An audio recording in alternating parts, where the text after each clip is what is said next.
Welcome back students. आज के IPC के लेक्चर में हम लोग अनलॉफुल असेंबली डिस्कस करेंगे। यूनिट 2 हमारा चल रहा है और यूनिट 2 में मैंने जैसा आपको बताया था इंपॉर्टेंट टॉपिक्स जो बनते हैं इसमें पहला टॉपिक तो इसमें अबैटमेंट पर बनता है और कॉन्स्पिरेसी पर बनता है। तो ये टॉपिक हम लोगों ने लास्ट लेक्चर में डिस्कस कर लिया था और नोट्स वगैरह आप लोगों ने इसके बना लिए होंगे। तो अबैटमेंट और कॉन्स्पिरेसी ये आपको अच्छे से तैयार करना है। कई बार जो है अलग अलग क्वेश्चन भी बन जाता है और कई बार कंबाइंड क्वेश्चन भी आ जाता है।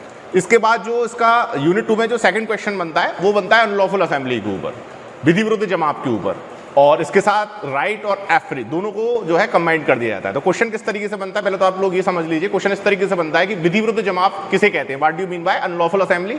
उसके बाद ये पूछा जाता है कि कौन विधि विरुद्ध जमात का सदस्य माना जाएगा, और उसके बाद ये पूछा जाता है कि क्या विधि विरुद्ध जमात का सदस्य होना ही दंडनीय माना जाएगा, बलवा किसे कहते हैं, दंगा किसे कहते हैं और दोनों में क्या अंतर है।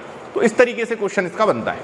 तो आप लोग जो है हम लोग जो है पूरा इस टॉपिक को डिस्कस करेंगे विधि विरुद्ध जमात के साथ और इसको कोरिलेट करेंगे। अच्छा, दूसरी बात ये है कि कुछ स्टूडेंट्स ये मानकर चल रहे हैं कि हम लोग प्रमोट हो जाएंगे या हम लोग जो है हमें पेपर नहीं देने पड़ेंगे। तो मैं आप लोगों को बता दूं कि जो भी टॉपिक्स हम लोग ये डिस्कस कर रहे हैं ये आपके कंपटीशन पॉइंट ऑफ व्यू से, आगे आप ऑल इंडिया बार एग्जाम देंगे इस पॉइंट ऑफ व्यू से भी इंपॉर्टेंट है, और बाकी की जो यूजीसी की और यूनिवर्सिटी की गाइडलाइंस होगी उसके अनुसार हम लोग जो है काम करेंगे। लेकिन आप लोग जो है अच्छे से तैयारी करें कि हो सकता है कि आपके पेपर ना हो तो भी ये टॉपिक आगे जो है आपको ऑल इंडिया बार एग्जाम में और जुडिशरी में काम में आएंगे। तो अनलॉफुल असेंबली की हम लोग बात कर लेते हैं, विधि विरुद्ध जमात की बात कर लेते हैं कि विधि विरुद्ध जमात किसे कहते हैं। तो इसकी सबसे पहली कंडीशन है, यानी विधि विरुद्ध जमात की पहली कंडीशन ये होती है कि कम से कम 5 लोगों का जमात होना चाहिए, यानी मिनिमम 5 मेंबर्स होने चाहिए और उन लोगों का एक कॉमन ऑब्जेक्ट हो, एक सामान्य उद्देश्य हो। तो कुल मिला के बात क्या होगी कि 5 या 5 से अधिक व्यक्तियों का जमात विधि विरुद्ध जमात कहा जाता है यदि उनका सामान्य उद्देश्य हो, कॉमन ऑब्जेक्ट हो। लेकिन वो कॉमन ऑब्जेक्ट अनलॉफुल होना चाहिए, यानी विधि विरुद्ध होना चाहिए। यानी 5 या 5 से अधिक व्यक्ति अगर मिलकर जो है ग्रुप स्टडी कर रहे हैं तो वो वहां पर कोई कहने का मतलब है कि अनलॉफुल असेंबली नहीं माना जाएगा, क्योंकि उनका ऑब्जेक्ट अनलॉफुल नहीं है, वो एक पॉजिटिव ऑब्जेक्ट के लिए जो है तैयारी कर रहे हैं। तो ऑब्जेक्ट अनलॉफुल होना चाहिए और सेक्शन 141 में जो अनलॉफुल ऑब्जेक्ट है वो बता दिए गए हैं कि कौन कौन से ऐसे ऑब्जेक्ट होंगे जिनको अनलॉफुल माना जाएगा। तो पहला ऑब्जेक्ट क्या है, पहली कंडीशन क्या है कि आपराधिक बल या आपराधिक बल के प्रदर्शन द्वारा, आपराधिक बल या आपराधिक बल के प्रदर्शन द्वारा किसी भी संसद, कोई भी राज्य विधानमंडल, कोई भी केंद्रीय सरकार, कोई भी राज्य सरकार या किसी लोक सेवक को आतंकित करना। यानी आपराधिक बल या आपराधिक बल के प्रदर्शन द्वारा संसद, राज्य विधानमंडल, केंद्रीय सरकार, राज्य सरकार या लोक सेवक को जो कि अपनी शक्तियों का निर्वहन कर रहा है उसको आतंकित करना। यानी 5 या 5 से अधिक व्यक्तियों का जमाव है और उसका यही सामान्य उद्देश्य है कि वो संसद को, राज्य विधानमंडल को, केंद्रीय सरकार को या राज्य सरकार को या किसी पब्लिक सर्वेंट को अगर आतंकित कर रहा है तो वो जमाव विधि विरुद्ध जमाव माना जाएगा। दूसरी कंडीशन इसकी है कि किसी विधि या वैध आदेशिका के निष्पादन का प्रतिरोध करना।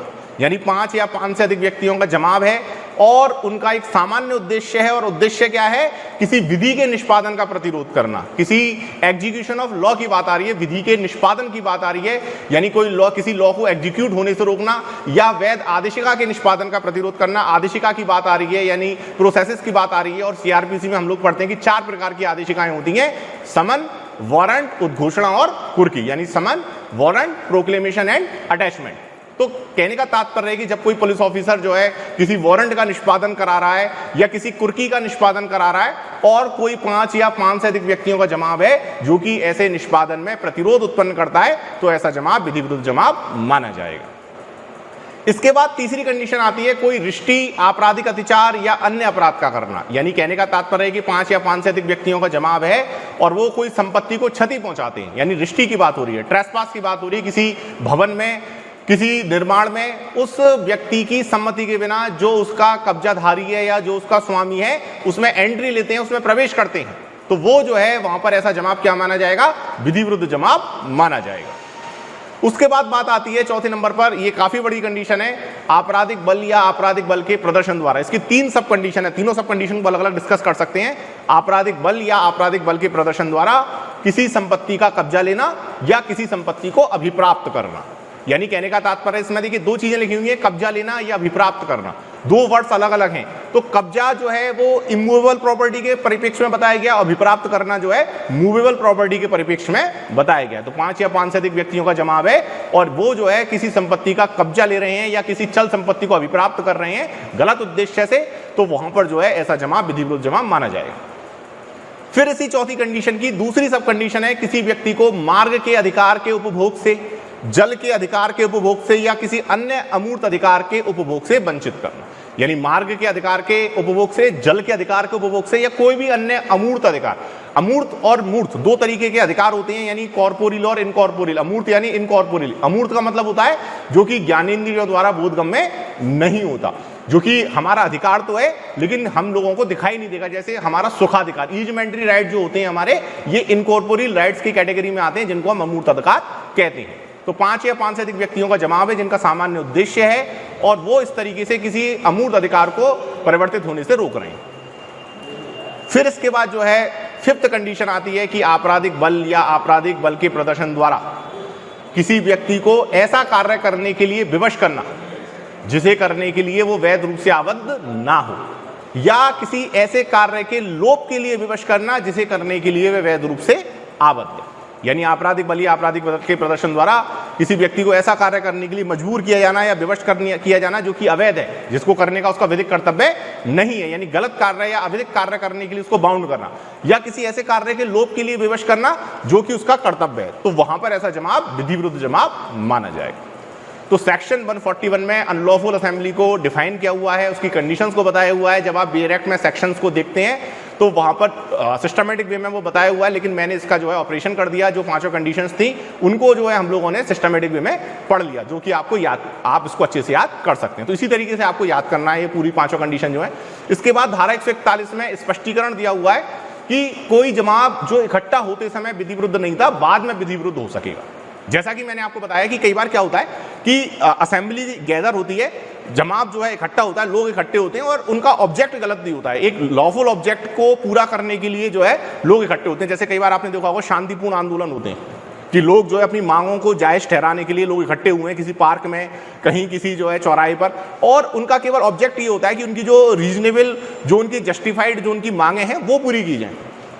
और फिर होता क्या है कि ठीक है, उनका ऑब्जेक्ट शुरू से गलत नहीं था और वो एक विधिपूर्ण उद्देश्य की पूर्ति के लिए वहां इकट्ठा होते हैं, लेकिन अचानक से क्या होता है कि वो जो जमाव होता है, जो असेंबली होती है, उसका ऑब्जेक्ट चेंज हो जाता है, या जो जमाव में सदस्य इंक्लूड हैं उनका कोई सदस्य जो है कोई अवैध काम करना शुरू कर देता है। तो जैसे ही वहां जो जमाव गठित हुआ है, जो कि शुरू से विधि विरुद्ध नहीं था, जिसका उद्देश्य शुरू से अविधिक नहीं था, लेकिन वो उद्देश्य परिवर्तित हो जाता है और बाद में ऐसा जमाव विधि विरुद्ध हो जाता है, बाद में उस जमाव के सदस्य जो है अविधिक कार्य करना शुरू कर देते हैं, तो वहां पर ऐसे जमाव को भी विधि विरुद्ध जमाव माना जाएगा। और इसलिए ऐसे जमाव के जो सदस्य हैं उनका यह कर्तव्य है कि जैसे ही उसका उद्देश्य विधि विरुद्ध हो जाए उस जमाव की सदस्यता को तत्काल रूप से छोड़ दें, नहीं तो वो भी विधि विरुद्ध जमाव के सदस्य माने जाएंगे। तो ये सेक्शन 141 जो है वहां पर एलैबोरेट करती है। इसमें फिर आगे सेक्शन 142 में बताया गया है कि कौन विधि विरुद्ध जमाव का सदस्य माना जाएगा, who will be treated as the member of unlawful assembly.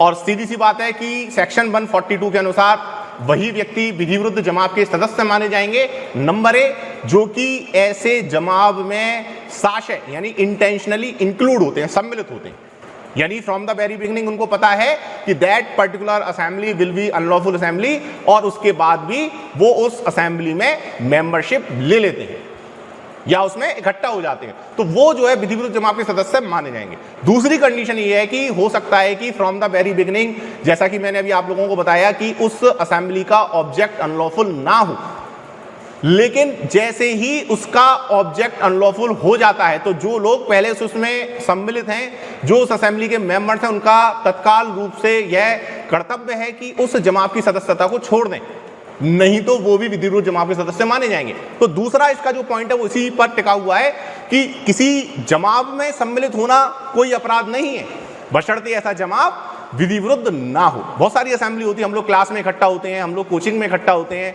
हम लोग जो है शांतिपूर्ण रूप से आंदोलन करते हैं, असेंबली कई जगह इकट्ठा होती है, लेकिन सारी असेंबली अनलॉफुल असेंबली थोड़ी मानी जाएगी। लेकिन हो सकता है कि जब वो असेंबली, जब वो गैदरिंग इकट्ठी हुई हो उस समय जो है उसका ऑब्जेक्ट अनलॉफुल ना हो, लेकिन कई बार क्या होता है कि समय के साथ साथ उसके ऑब्जेक्ट चेंज हो जाते हैं। हो सकता है कि उस असेंबली में इकट्ठा हुए लोगों में से कुछ लोग जो है इलीगल ऑब्जेक्ट्स को पूरा करना शुरू कर देते हैं, तो बाकी के जो अन्य सदस्य उस असेंबली में जो इंक्लूड हुए हैं उनका ये कर्तव्य है कि तत्काल रूप से उस जमात की सदस्यता को छोड़ दें, और फिर भी यदि उसमें वो सम्मिलित रहती हैं, in that case they will be treated as the member of unlawful assembly as defined in section 142।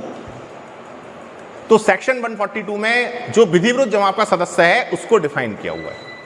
उसके बाद बात आती है सेक्शन 142 के पनिशमेंट की, कि विधि विरुद्ध जमात का सदस्य होना ही दंडनीय माना जाएगा। तो वहां पर सेक्शन 143 में बता दिया गया है कि जो कोई विधि विरुद्ध जमात का सदस्य होगा वो उसके लिए दंडनीय होगा। विधि विरुद्ध जमात की सदस्यता ही दंड का निर्माण करती है। यानी कहने का तात्पर्य है कि आप भले ही किसी जमात में इंक्लूड हुए हैं और यदि ऐसा जमात अनलॉफुल है और भले ही आपने जो है उसमें कोई प्रत्यक्ष रूप से कोई कार्य नहीं किया है, लेकिन मात्र उस जमात की सदस्यता ही अपराध का गठन करती है। तो ये जो है सेक्शन 141 में एक मेन सेक्शन था, 142 और 143 साथ में पढ़नी है, जिसमें कि विधि विरुद्ध जमात का सदस्य होना बताया गया है और डिफाइंड किया गया है। उसके बाद बात आती है सेक्शन 144 की, कि घातक आयुधों के साथ विधि विरुद्ध जमात में सम्मिलित होना। यानी अगर कोई व्यक्ति विधि विरुद्ध जमात में सम्मिलित होता है और यदि उसके पास घातक आयुध है, घातक आयुध से मतलब कोई भी किसी प्रकार का ऐसा वीपन जो कि वहां पर स्टैबिंग के तौर पर, कठिन के तौर पर काम में आता हो, यानी जो कि मानव के लिए खतरनाक हो, जो कि हथियार के रूप में प्रयोग में लाया जा सकता हो। यदि कोई भी व्यक्ति किसी खतरनाक आयुध के साथ, किसी खतरनाक हजार्डस वीपन के साथ किसी जमात में सम्मिलित होता है तो उसकी लायबिलिटी सेक्शन 144 में बता दी गई है।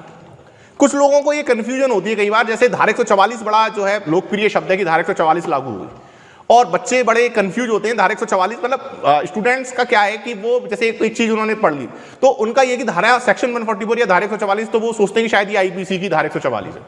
मैं आपको ये चीज क्लियर कर दूं कि धारा 144 जो इंप्लाइड होती है वो आईपीसी की कभी इंप्लाइड नहीं होती है, वो धारा 144 सीआरपीसी की होती है। तो वो जो धारा 144 अप्लाई होती है उसका आईपीसी की धारा 144 से कोई लेना देना नहीं होता है। और धारा 144 जो लागू होती है वो सीआरपीसी की होती है, और सीआरपीसी की धारा 144 का मतलब ये होता है कि वहां पर जो भीड़ है वो इकट्ठा नहीं होगी। यानी कहने का तात्पर्य है कि पब्लिक सर्वेंट ने अगर वहां पर कोई इस प्रकार का आदेश दे दिया है कि पर्टिकुलर जगह पर लोग इकट्ठा नहीं होंगे या पर्टिकुलर मार्ग से नहीं गुजरेंगे, तो वो फिर वहां से नहीं गुजरेंगे, वो लोग इकट्ठा नहीं होंगे। और अगर वो ऐसा करते हैं तो क्या हो रहा है, सीआरपीसी की धारा 144 का वायलेशन हो रहा है, और सीआरपीसी की धारा 144 का वायलेशन हो रहा है तो आईपीसी की धारा 188 लागू होगी, सेक्शन 188 ऑफ आईपीसी। और यही कर्फ्यू है। कर्फ्यू को कहीं आईपीसी सीआरपीसी में डिफाइन नहीं किया हुआ। कर्फ्यू का मतलब ये होता है कि किसी पर्टिकुलर जगह पर अगर जाने से मना किया हुआ है तो फिर वहां पर आप नहीं जाएंगे और उसके लिए दंड की व्यवस्था होगी, उसी को कर्फ्यू बोल दिया जाता है, जो कि इनडायरेक्टली आईपीसी की धारा 188 में बताया हुआ है, जो कि सीआरपीसी की धारा 144 का वायलेशन है। तो ये चीज आप लोगों को समझनी है कि सीआरपीसी की धारा 144 का कर्फ्यू से कोरिलेशन होता है, आईपीसी की धारा 144 जो है उसका कोई लेना देना कर्फ्यू से नहीं होता है। यह आप लोगों को ध्यान में रखना है।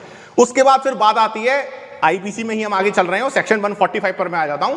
और सेक्शन 145 भी मोस्ट इंपॉर्टेंट धारा है, और वो ये कहती है कि जब किसी विधि विरुद्ध जमात को बिखर जाने का समादेश किसी पब्लिक सर्वेंट ने, किसी लोक सेवक ने दे दिया है, तो फिर आप उस जमात की सदस्यता को तत्काल रूप से छोड़ दें, उस जमात को तत्काल रूप से छोड़ दें, नहीं तो लायबिलिटी 145 में चली जाएगी। यानी कहने का तात्पर्य, मैं इसको सीआरपीसी से कोरिलेट कर दूं, कहने का तात्पर्य है कि जब भी कोई विधि विरुद्ध जमात होता है तो विधि विरुद्ध जमात को तितर बितर करने का समादेश जारी करने की शक्ति पब्लिक सर्वेंट की है, पुलिस ऑफिसर की है, मजिस्ट्रेट की है, और ये शक्तियां सीआरपीसी की धारा 129 में बता दी गई। सिविल बल के प्रयोग द्वारा जमात को तितर बितर करना, आपने प्रैक्टिकली देखा होगा कि जहां भीड़ इकट्ठा हो जाती है वहां पर जो है पानी की बौछारें की जाती हैं, आंसू गैस के गोले छोड़े जाते हैं। ये क्यों होता है? ताकि वो जमात है तितर बितर हो जाए। और फिर भी अगर जमात तितर बितर नहीं होता है, यानी सिविल बल के प्रयोग द्वारा जमात तितर बितर नहीं होता है, ये सिविल बल है। सिविल बल मतलब आंसू गैस के गोले छोड़ देना, पाइप से जो है पानी का छिड़काव करना, और उसके बावजूद भी अगर वहां से जमात तितर बितर नहीं होता है तो फिर लाठी चार्ज के ऑर्डर दे दिए जाते हैं।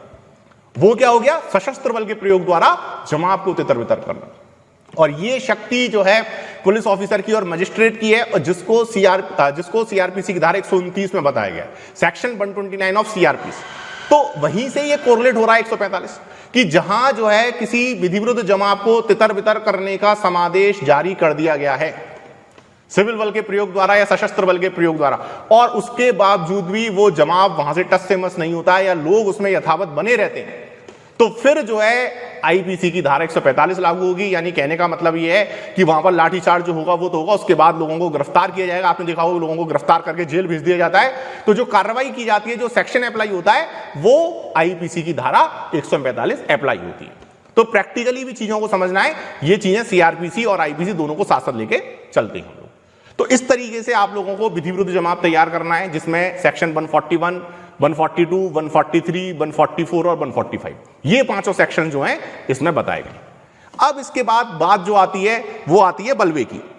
बलवा यानी इंग्लिश में इसको बोला जाता है राइटिंग, RIOTING, बलवा। तो बल प्लस वाह यानी बल प्लस वाह। वाह का मतलब क्या हो गया? विधि विरुद्ध जमात। और विधि विरुद्ध जमात के साथ क्या जुड़ा हुआ है?